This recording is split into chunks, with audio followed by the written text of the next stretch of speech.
have 1 hour, so I'll ask some, and then we're going to turn it over to you guys, okay? So let's get started. First of all, thank you all for being here. It's a pleasure to be on the panel with you, interviewing you, asking you questions.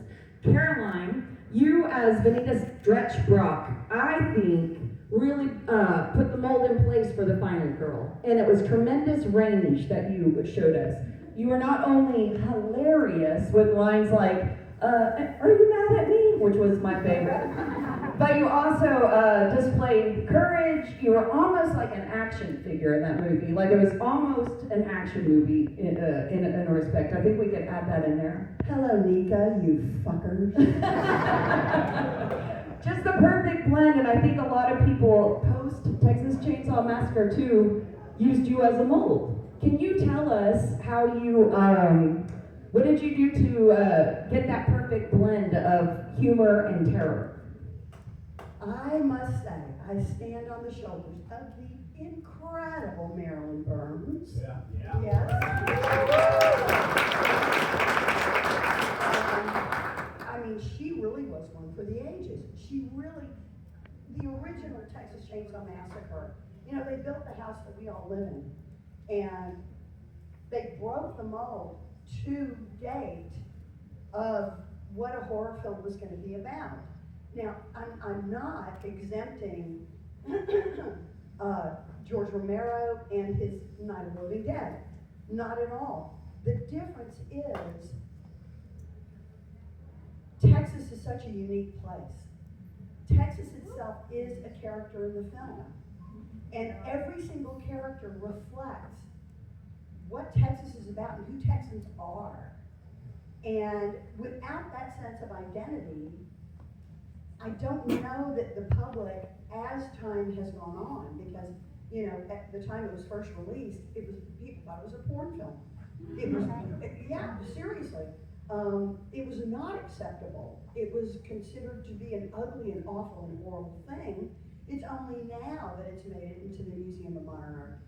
But I think the Texas identity, and particularly Marilyn and her portrayal, is what set the stage for my character, because Chainsaw 2 was written by Kit Carson and Toby Hooper, and it's that curious creation that brought about a little bit of a new incarnation of the final girl and brought her into the 80s.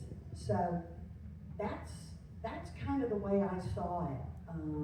That's the way I approached it.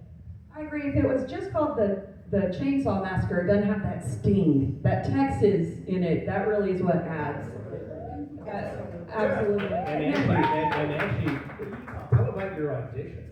Yes, please. That really set the show. Okay, I can tell you about my audition in 4 lines. Make it 6. I will do it. I drive to Austin to audition.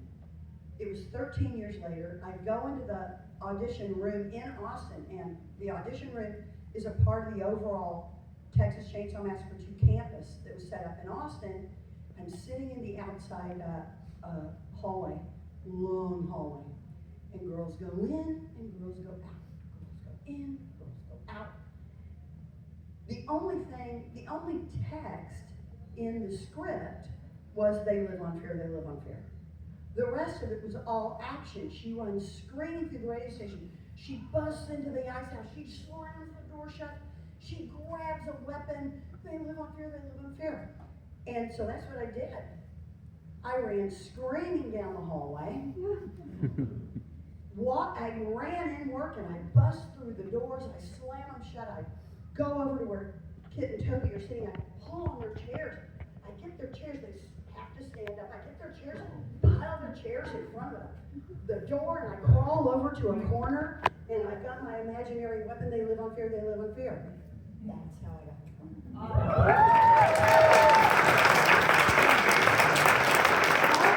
all the girls had bigger tits. I just had bigger attitude. That should be a t-shirt. Bill, what about the Texas Chainsaw Manicure? Can you tell us about that? Brilliant. Oh yeah. Hey. Well, let's see. The Texas Chainsaw Massacre Massacre freaked me out. And I saw it in Boston on the tail end of a double bill with Enter the Dragon. That was the first time I'd ever seen a Bruce Lee film.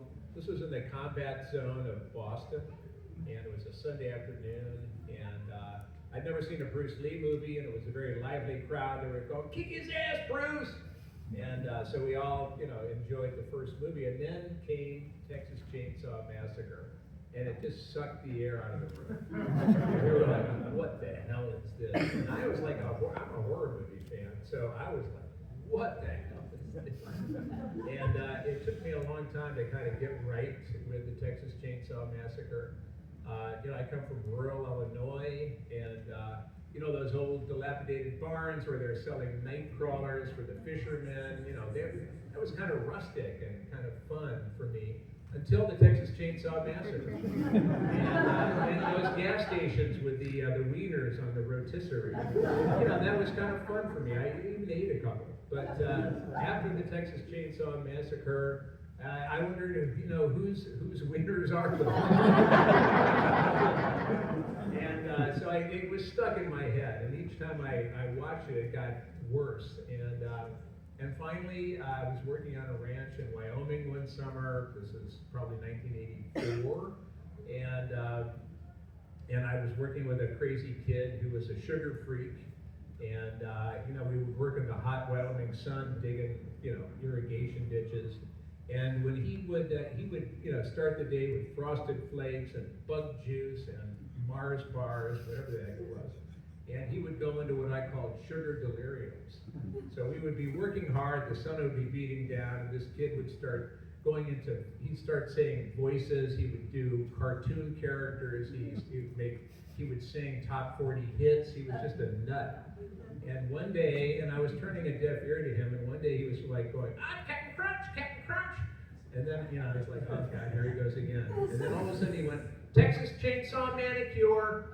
And then just continued to blather on. And I was like, holy shit. And I saw it all of a sudden in a flash. I saw a beauty parlor. I saw a woman going in to get her hair done. I saw her sitting under the dryer. And I, saying, I think I'll have a manicure. And so I came back to New York City where I was living at the time, and I gathered some friends, and we went to a beauty parlor on a Sunday afternoon, took it over, and shot the Texas Chainsaw Manicure.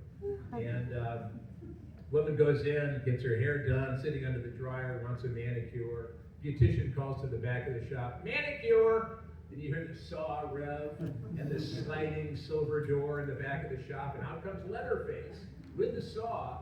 And this woman is trapped under the hair dryer, and he comes over and starts sawing on her fingers. She's like, she's breathing, and then, and then she passes out with fear. And then they come over, the beautician comes over and kind of slaps her cheek. She goes, no. She's got a fabulous manicure. So she goes out of the shop and goes to her husband in a little pickup truck, and played by me as the hitchhiker. And she goes, look, honey, I got the best manicure ever. And I go, hey, that's great, honey. We should celebrate with some head cheese. I had actually bought a hunk of head cheese and licked it. It was not a good idea. But anyway, a friend of mine showed that to Tobe Hooper. And Tobe Hooper at the time, was planning to do a sequel to Chainsaw. Our wonderful movie, Chainsaw 2. And he saw me, portray that, 20 seconds, portray the hitchhiker, and he offered me the job, just on the basis of that short film. And I just want to say parenthetically, when people say, how did you get into the business, what do you do, what do I do? Make your own little movie. Put it up on YouTube, put it up on Instagram, whatever they have, TikTok. And that's how I got the job as Chop Top. And, so I'm very grateful to that guy. His name was John Wright. He was an orphan. This was the kid back in Wyoming. And his parents were funeral directors in Geneseo, Illinois. I think he went on to become a speed freak. As you do. I love him, and I want to thank him if you're in the audience, John. Thank you very much. Reaching out and going, Texas Chainsaw Manicure! Was that your first role, a principal cast role in a movie? Pretty much, yes. I had done one other. I did a movie called Osa. It was like a female road warrior movie, and I played a character called Quilt Face because I was trying to rape a 10-year-old, and she hit me with a hot grill in the face and created some kind of Quilted pattern. I knew that was just a movie, but The older I get, the more quilt face I get. always getting these good roles, right? Yeah, I know you read the 10-year-old. Try it. Yeah. Bill Johnson, you brought your own kind of blend to Leatherface. That's one of the things I like about the franchise is the different Leatherfaces. Yours has been described as somewhat chaotic and a little bit horny. Can you tell us? Can you tell us how you came to be in character like that? I had a really weird upbringing. So I just borrowed from the family history.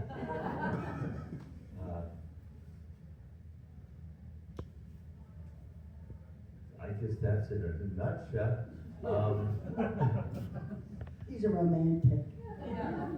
I sort of modeled my character after Quasimodo and Esmeralda, and I was feeling very protective toward Stretch, and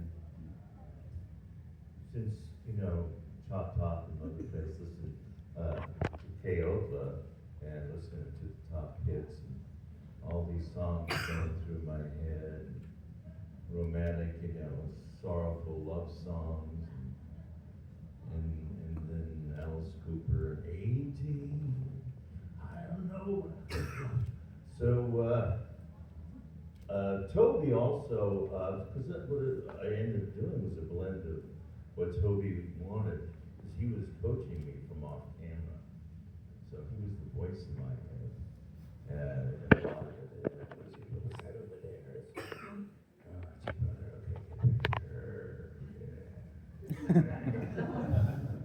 So Toby was kind of the horny part. It sounds like a little bit. Right, he was a significant other, bringing me along in the, so I could, a la Epstein, perhaps. The scene with you and Stretch was with the chainsaw going towards the crotch. There was nothing, I don't think, like that before. It was very risque, sorry. Risque. Oh. And risky. Yeah, risky for you and the lady dicks. Risque for the audience. Was that in the script, or was that coaching from Toby, like, let's try this, put the chainsaw and go up the leg? Did you know that was going to happen? It was scripted, but Bill, you should tell everybody about your audition with me. Our chemistry test. Remind me. Remember, he brought you in to see if we had chemistry. And I had to sit in a chair with my legs apart, and he gave you a 2x4, which does imply something about Leatherface. And he had to, with his eyes, he doesn't get to say anything, he gets to make some sounds, but he had no dialogue, he doesn't speak.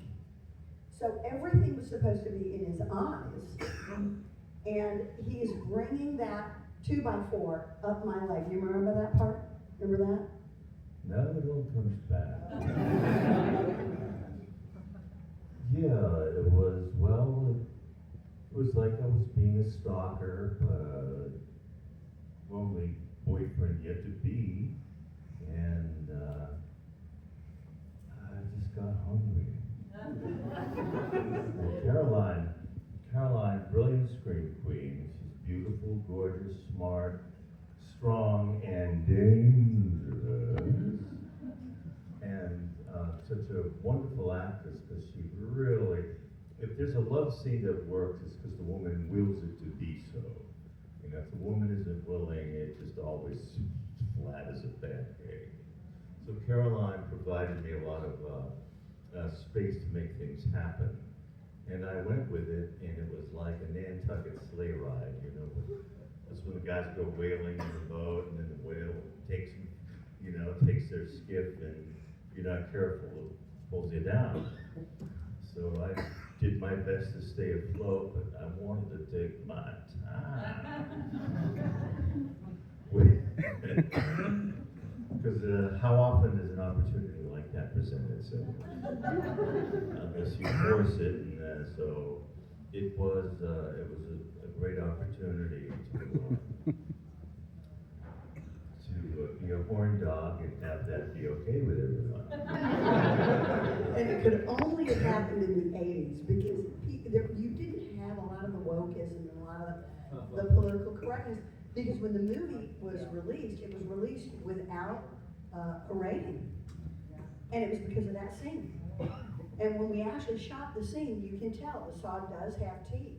And it has to be drawn up very delicately because it can cut your skin. And that was the moment that everybody just went out of their minds. They featured it in Playboy magazine. We had to be released with an NC-17. They were not going to give us an R. The canon did not want to accept an X. So that's why the movie, it didn't quite take off in the way that we would have wanted it to, because it was still back in the day, in the 80s. Horror was still considered porn. It was still trailer park, it was low class. And it was very, very controversial. So, But it's now become such a huge cult classic. That must be super meaningful to you guys. And people are cosplaying as y'all. They're packed room coming to see you. So how has it been over the years seeing the audience strengthen and grow for this movie? I have two favorites from the franchise. The first one and y'all's, and they're so different. But so how is it for you guys seeing the audience grow? all I can say is Terrifier, Catherine Corcoran. She took the dive off the high dive. Oh, Catherine, oh. Yes, yes. Also, it was funny because years after we had done Chainsaw 2, I was at a party in Los Angeles, and Toby was there, and we were just chatting, and Toby said something that really blew my mind, and that was that he considered the original Chainsaw a comedy. And it was, what? I read that. Yeah. And that was a mind blow. I think it went over the audience's head, the funny moments. He thought that Chainsaw 1 was just hilarious, and it scared him. It scared the heck out of me too. I don't know what was funny about it, but Y'all made it obvious and two, the funny part. Speaking of, with your dialogue in particular and your character, which is iconic, you have some of the best one-liners in horror movie history. Was all of the dialogue written, or was there some improvisation in there? How did that come to be? There was a lot of improv. I think the script, when we got onto the set, was about 80 pages. And usually a script is about, a page per minute. And so, it's like at least, 90, 100, 105, 110 pages. And so it was kind of, in a way, weirdly and woefully underwritten. And a lot of room. And so there was a lot of room. And for instance, there was a day we were shooting the scene in the radio station, and I was smashing LG's head with a claw hammer. Their happy scene. And I was funny. and I was going like, a 1 and a 2, and I was like banging poor LG. Tom Savini was right off camera, pumping blood, and there was a tube that went from his little blood bucket to up Lou Perryman's leg, who played LG, went up the back of his neck and through his hair, and kind of stopped right here, so this blood was spraying on poor LG. And I'm like banging away, and Tom's pumping away, and LG is, writhing. And we had done, and I just kept making stuff up, like, time for incoming mail! And just like banging away. And finally we had done maybe 10 or 12 takes of it. And this was back in the day of film in the cameras, and so there were bright lights, and it was very hot. Each time we cut, we had to, clean LG up. Tom had to refill his blood bucket, and so it was a lot of effort. And finally, we had done maybe 10 or we had at least done 10 takes, and some of them we cut because the claw hammer that I had was made out of foam rubber, and it had a clothes hanger, wire inside it just to keep it up. So sometimes we'd go cut, and I go what? And I'd look, and the hammer would. So finally, we had done 10 takes, and a couple of them were good, and so Toby goes, yeah, that was good. Well, let's just try one more. And I was getting a little exasperated, and I said, Toby, am I doing something wrong? And he goes, oh, hell no, Bill, I'm just having fun watching you. And that to me was like the greatest compliment I've ever received as an actor. I thought, okay, well, that's awesome, all right. So, but I do have to say that Dog Will Hunt was like, Kit and Toby. But when I was in the radio station, it just came to me, which was the line, lick my plate, you dog dick. I don't know where that came out of me. Totally improv. I don't know where it came from to this day. But I think because when I was a kid, my mom was a terrible cook, so we had to eat everything on our plate. So we had the clean plate club. So lick my plate maybe was something with that. But dog dick was all you. Dog dick was on me. From the mind of Mosley. Let's see if we have questions real quick. I don't want to hog them all up. Oh, do you have a question? Oh, come on up. What's up? I don't know what to do. I'll give you this. Yeah, just shout. Now just pass it around. Hi, okay, the mic is working. Hi,